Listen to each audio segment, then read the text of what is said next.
Big TV భక్తి సమాచారం WhatsApp ఛానల్లో జాయిన్ అవ్వండి. అన్ని విశేషాలు ఎప్పటికప్పుడు తెలుసుకోండి. ఈ తంత్రం అనే పదం వింటూనే ఉన్నాం. ఆ పదం గురించిన ఎన్నో అభిప్రాయాలున్నాయి. మీరు దీనిపై కొద్దిగా వివరణ ఇవ్వగలరా సద్గురు? అసలు తంత్రం అంటే ఏమిటి? ఇది ఏమైనా నల్ల కళలకు సంబంధించిందా? ఏమిటిది? సృష్టిలో ఉన్నది చాలా వరకు నల్లటి కళే. వెలుతురనేది ఈ సృష్టిలో జరిగే ఒక చిన్న ప్రక్రియ. ఏమంటారు? సృష్టిలో చాలా భాగం అంధకారమే, అవునా? వెలుగు అనేది ఎంతో చిన్న ప్రక్రియ, చాలా పరిమితమైంది. వెలుగు రావాలి అంటే ఏదో ఒకటి కాలాలి. ఈ వెలుగు కొనసాగాలంటే ఈ భూమి మీద ఏదో ఒకటి ఇప్పుడు మండుతూ ఉండాలి. ఈ విషయం మీరు బాగా అర్థం చేసుకోవాలి, ముఖ్యంగా పర్యావరణ ప్రేమికులు. ఇక్కడ మనకి ఈ వెలుగు ఉండాలంటే ఏదో ఒకటి ఎక్కడో అక్కడ మండుతూ ఉండాలి. మనం బల్బు కాలుతుంది అంటాం, అది కూడా కాలుతుంది కదా. కానీ ఇది ఇలా వెలుగు చిందించడానికి మరేదో కాలుతుంది, అవునా? వెలుతురు అనేది ఈ విధంగానే ఉంటుంది. అది బల్బు కానీ సూర్యుడు కానీ ఏదో ఒకటి మండుతుంది. ఏదైతే కాలుతుందో ఏదో ఒక రోజున ఆరిపోక తప్పదు. ఒప్పుకుంటారా? అందుకే మీరు బాధ్యత లేకుండా దేన్నైనా కాలుస్తుంటే మీరు మీ దీపానికి రెండు వైపులా నిప్పు అంటించారని అంటాం. ఎందుకంటే వెలుతురు రావాలి అంటే ఏదో ఒకటి కాలాలి అన్న విషయం మనకు తెలుసు. మీరు వెలుతురు కోసం దేన్నైనా కాలుస్తుంటే మీరు వెలుతురుని కొంత నియంత్రణలో ఉంచడం చాలా మంచిది. లేకపోతే అన్నీ కాలిపోతాయి, అతి త్వరలో అంతమైపోతాయి. అందుకని వెలుతురు అన్నది ఎప్పుడూ పరిమితమైనదే. ఈ సృష్టి అంతా కూడా నల్లటి కళే, అవునా? అందుకని ఎంతో నల్లటి కళ ఉంది మనం సాధన చేయడానికి. ఇవన్నీ జీవితానికి ప్రతికూలమైనవే అయ్యుండక్కర్లేదు. నల్లటి కళలన్నీ జీవితానికి ప్రతికూలమైనవి కావు. మనం నిగూఢ విద్యలు అన్నప్పుడు మీరేదో చేతపడి చేసేవారి గురించి విని ఉంటారు కాబట్టి, వేరే వాళ్ల జీవితాలతో ఆడుకోవడం లేదా వారికి రోగాన్నో మరణాన్నో కలిగిస్తున్నారో వారి గురించి విన్నారు కాబట్టి మీరు నిగూఢ విద్యలు అంటే ప్రతికూలమైనవి అని అనుకుంటారు. ఎందుకంటే సమాజంలో మీరు అటువంటి వారిని చూశారు. కానీ నిగూఢ విద్యలు పరమోన్నతమైనవి కూడా. శివుడు ఈ కళలో నిష్ణాతుడు. ప్రతి గురువు కూడా అంతే, తెలుసా? ఇప్పుడు నేను మీకు శాంభవి ఉపదేశించినప్పుడు అది కూడా నిగూఢ విద్యలోకే వస్తుంది, లేకపోతే అదెలా పనిచేస్తుంది? ఇది ఒక విధమైన సామర్థ్యం, ఒక రకమైన సాంకేతికత. ఇప్పుడు నేను నా సెల్ ఫోన్ని బయటకు తీసి ప్రపంచంలో మరో పక్క ఉన్న వారితో ఎవరితోనైనా మాట్లాడొచ్చు. ఇది ఒక సాంకేతికత. ఒకవేళ నేను ఈ సెల్ ఫోన్ లేకుండా యునైటెడ్ స్టేట్స్లో ఉన్న ఎవరితోనైనా మాట్లాడను అనుకోండి, అదే నిగూఢం. అందుకని సాంకేతికత నిగూఢ విద్యల మధ్య పెద్దగా తేడా ఏం లేదు. మీరు అందుకు వాడే పదార్థాలు విభిన్నమైనవి, కానీ నిజానికి ఆ రెండు ఒకటే. ఆధునిక సాంకేతికత లేనప్పుడు మనకు ఈ నిగూఢ విద్యలు అన్నవి ఎంతగానో అవసరమయ్యేవి. కానీ ఈ రోజున దాని ప్రాముఖ్యత తగ్గిపోతుంది. ఆధునిక సాంకేతికత వృద్ధి చెందుతుంది కాబట్టి. ఇప్పుడు మీరు ముంబై నుంచి ఇక్కడికి వచ్చారు, బాంబే, ముంబై. నేను ఇది మీకు సరిగ్గా అర్థమయ్యేలా చెప్తున్నాను, ఎందుకంటే ఇది మీకు ఒక సమస్య కాకూడదు. ఒక 1000 సంవత్సరాల క్రితం మీరు కోయంబత్తూరులో ఒక సద్గురు ఉన్నారని విన్నారనుకోండి, మీ మనసు ఎంతో తప్పిస్తుంది, మీకు వెళ్లాలనుంది. కానీ ముంబై నుంచి కోయంబత్తూరు వరకు నడుచుకొని రావాలంటే అది సాధ్యమైన ప్రయాణం కాదు. మీరు ప్రయత్నం చేస్తే మీరు తిరిగి ముంబై వెళతారో లేదో హామీ ఇవ్వలేం. మీకు దారిలో ఏమెదురవుతాయో కూడా తెలీదు. మీరు అసలు కోయంబత్తూరు రాలేకపోవచ్చు కూడా. అందుకని మీరు ముంబైలో కూర్చుని, సద్గురు నా దగ్గరకు రండి, నేను రాలేను, దయచేసి మీరే రండి అని అడిగితే, ఒకవేళ నేను అప్పటికి ఏదైనా అనుకుంటే ముంబైలో ఉన్న అతనికి కోయంబత్తూరు రాలేడు కాబట్టి అప్పుడు నేను అతనికి శాంభవి మహాముద్ర ఉపదేశిద్దాం అని అనుకున్నాను అనుకోండి ముంబైలో. కానీ అతని మనసు పరిపరి విధాలుగా పరిగెడుతూ ఉంటుంది. సరే, అతను కూర్చుంటాడు, ఏదో అనుభూతి చెందుతాడు. మళ్ళీ నేనేమైనా ఊహించుకుంటున్నానేమో అని ఆలోచించుకుంటాడు. అతని భార్య, నీకేమైనా పిచ్చెక్కిందా?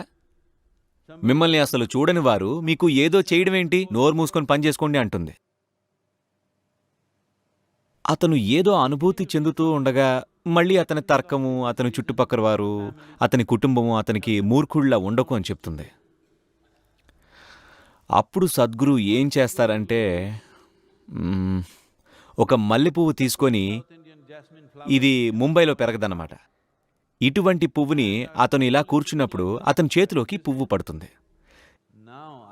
ఇప్పుడు అతను ఇలా శాంభవి ఉపదేశం పొందడానికి సిద్ధంగా కూర్చొని ఉంటాడు. ఎందుకంటే ఒక మల్లెపువ్వు అక్కడికి వచ్చి పడింది. కానీ ఈ రోజున నేను మీకు ఫోన్ చేసి రండి అంటాను, లేదా ఎవరికైనా ఒక బ్రోచర్ ఇచ్చి పంపించి ఇక్కడికి వచ్చి దీన్ని పొందండి అని చెప్తాను. లేదా మీకు ఒక మల్లెపువ్వు పంపించాలనుకుంటే అప్పుడు నేను ఒక DHL కొరియర్ని వాడతాను. అందుకని ఆధునిక సాంకేతికత మనకి ఈ నిగూఢ విద్యల అవసరాన్ని తగ్గించేసింది. కానీ మీరు ఒక 1000 సంవత్సరాల క్రితానికి వెనుతిరిగి చూస్తే ఆ రోజున ఈ నిగూఢ విద్యలకు ఎంత ప్రాముఖ్యత ఉందో తెలుస్తుంది, అవునా?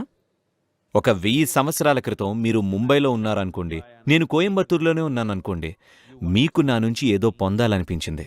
అప్పుడు ఈ నిగూఢ విద్యల విలువని మీరు ఊహించండి.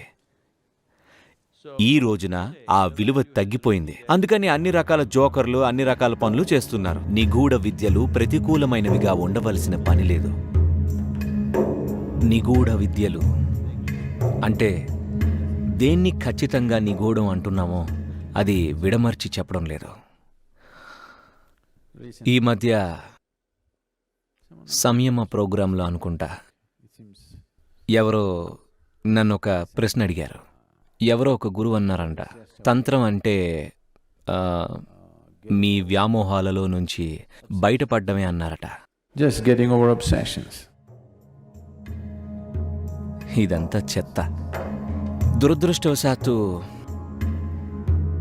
ఈ రోజున మనం తంత్ర అన్న పదానికి మళ్ళీ అర్థం చెప్పాల్సి వస్తుంది. ఎందుకంటే ప్రజలు ఇష్టం వచ్చినట్టుగా ఉపయోగిస్తున్నారు. ముందు మనం ఇది అర్థం చేసుకుందాం. తంత్రం అంటే ఒక సాంకేతికత లేదా ఒక పద్ధతి.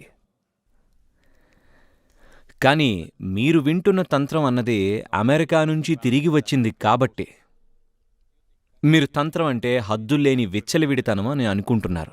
కానీ తంత్రం అంటే కఠినమైన క్రమశిక్షణ. విచ్చలవిడితనం కాదు, కఠినమైన క్రమశిక్షణ. మీ శరీరాన్ని, మీ మనసుని మీరు ఒక ఉపకరణాన్ని ఉపయోగించినట్టుగా వాడ్డాన్ని నేర్చుకోవడం. ఎలాగైతే మీరు మీ కంప్యూటర్ని, మీ స్క్రూడ్రైవర్ని ఉపయోగిస్తారో అదేవిధంగా మీ శరీరాన్ని, మీ మనసుని ఉపయోగించడం నేర్చుకుంటారు. ఇందుకు ఎంతో క్రమశిక్షణ అవసరం. ఇది విచ్చలవిడితనం కాదు, చెడు నడత కాదు. తంత్రం అంటే మీరు చదువుతున్న పాశ్చాత్య రచయితలు పుస్తకాల్లో రాసినటువంటి విషయాలు కాదు, ఏవేవో రాశారు. తంత్రం అంటే కఠోర క్రమశిక్షణ, ఎటువంటి విచ్చలవిడితనం కాదు. ఎందుకంటే వాళ్ళు శరీరం గురించి మాట్లాడుతున్నారు కాబట్టి. ఇప్పుడు ఆధునిక సమాజాల్లో వాళ్ళు శరీరం అనగానే వాళ్ళు కేవలం శరీరంలో కొన్ని భాగాలనే ఊహించుకుంటున్నారు, దేని గురించి ఆలోచించట్లేదు. అందుకని మీరు శరీరం అనగానే వాళ్ళు శరీరంలోని కొన్ని అవయవాలను మాత్రమే ఊహించుకుంటున్నారు, మెదడు ఒకటి ఉందని మర్చిపోతున్నారు. వాళ్ళు కేవలం శరీరంలో కొన్ని భాగాలనే ఊహించుకుంటున్నారు కాబట్టి వాళ్ళు లైంగికత గురించి ఆలోచిస్తున్నారు, అంతకుమించి ఆలోచించలేకపోతున్నారు. ఇది మీ శరీరాన్ని ఒక అద్భుతమైన సాధనంగా ఉపయోగించడాన్ని నేర్చుకోవడం. ఇది సాధ్యం. మీరు దీన్ని ఉపయోగించుకోవడం నేర్చుకోకపోతే మీరిక్కడ చేసేదేముంది? మీకు మీ శరీరాన్ని, దాని శక్తిని ఉపయోగించుకోవడం చేత కాకపోతే మీరు ఏం చేస్తారు? దేని మీద మీరు ప్రభావం చూపించలేరు. ఇది తంత్రం అంటే. తంత్రం అంటే సాంకేతికత. తంత్రం అంటే ఒక విధమైన సామర్థ్యం. తంత్రం లేకుండా గురువే లేరు. ఒకవేళ ఆయన దగ్గర సాంకేతికత లేకపోతే ఆయన గురువు కాదు, ఆయన ఒక సాధువు అయి ఉండొచ్చు. అందరినీ ఆశీర్వదించగలరు. ఆశీర్వచనానికి విచక్షణ అనేది ఉండదు. ఇప్పుడు మీరు ఒక దొంగ అనుకోండి.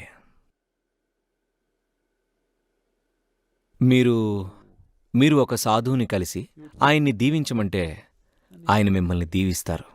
ఇవాళ మీ పని మీరు బాగా చేసేలాగా. ఎందుకంటే ఆయన దీవించేటప్పుడు విచక్షణతో చెయ్యరు. ఆయన అలా చేయలేరు, ఎందుకంటే అది ఆయన నియంత్రణలో లేదు.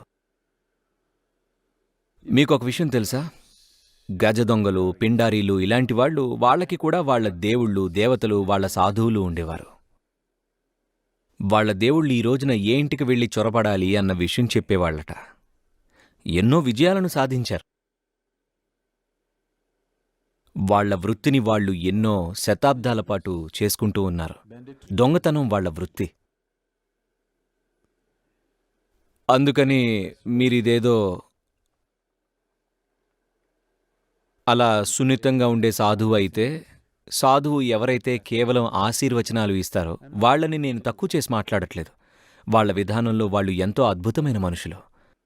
కాని వాళ్ళు ప్రజల కోసం, ఎవరైతే ముక్తిని కోరుకుంటున్నారో అటువంటి ప్రజల కోసం, వాళ్ళు అలాంటి వాళ్ల కోసం కాదు. వాళ్ల జీవితాల్లో ఏవో చిన్నపాటి ఎదుగుదలను కోరుకుంటున్న వాళ్ల కోసం అంతే.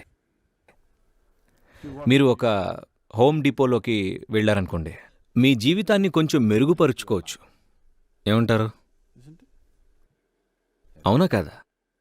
మీరు చెయ్యగలరు. ప్రతిరోజు టీవీలో ఇలా చెప్తూ ఉండడం చూస్తూ ఉంటాను నేను. నేను ఈ మంచాన్ని కొన్నాను, ఇది నా జీవితాన్ని మార్చేసింది, ఇది అద్భుతంగా ఉంది.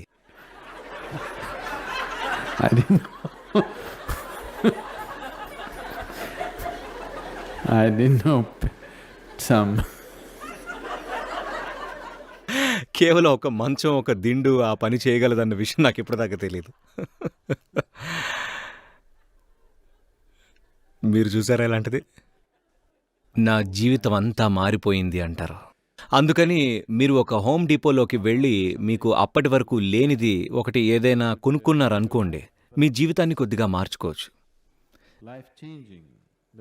జీవితాన్ని మార్చడం అంటే ఈ మాటకి అర్థం ఎన్నో విషయాల మీద ఆధారపడి ఉంటుంది. ఏది మారింది అన్నది ఎన్నో విషయాల మీద ఆధారపడి ఉంటుంది. అవునా? ఒకవేళ మీకు ఇప్పుడు చలి వేస్తుంది అనుకోండి, మీ దగ్గర ఒక జాకెట్ లేకపోతే నాలాగా, ఇప్పుడు మీకు ఒకటి దొరికితే మీ జీవితం మారినట్టే. అవునా? అంతే కదా? అయితే మనం మాట్లాడేది ఇటువంటి దాని గురించా? దాని గురించి అయితే ఇది పర్వాలేదు, దీవించడం, ఆశీర్వదించడం. కానీ మీరు ఆధ్యాత్మిక ఎదుగుదల గురించి, ముక్తిని గురించి మాట్లాడినట్లయితే అప్పుడు ఒక సామర్థ్యం లేని గురువు వల్ల ఏమీ ఉపయోగం ఉంటుంది? మీరు ఆయన్ని గురువు అని పిలవలేరు. సామర్థ్యం అంటే ప్రజలు వారికై వారు చేసుకోలేని కొన్ని పనులు చేయగలగడం. ఈ విషయాన్ని మీరు సరిగ్గా అర్థం చేసుకోండి. తంత్రం అనేది లేకపోతే, అంటే నేను తంత్రం అంటే ఒకవేళ సాంకేతికత లేకపోతే తంత్రం లేదు. తంత్రం అనేది సాంకేతికతకి ఒక సంస్కృత పదం అంతే. మీరు ఎలా ఆలోచిస్తున్నారో, ఎలా నమ్ముతున్నారో అది కాదు. తంత్రం అన్నది లేకపోతే నిజానికి గురువు అన్నవారుండరు.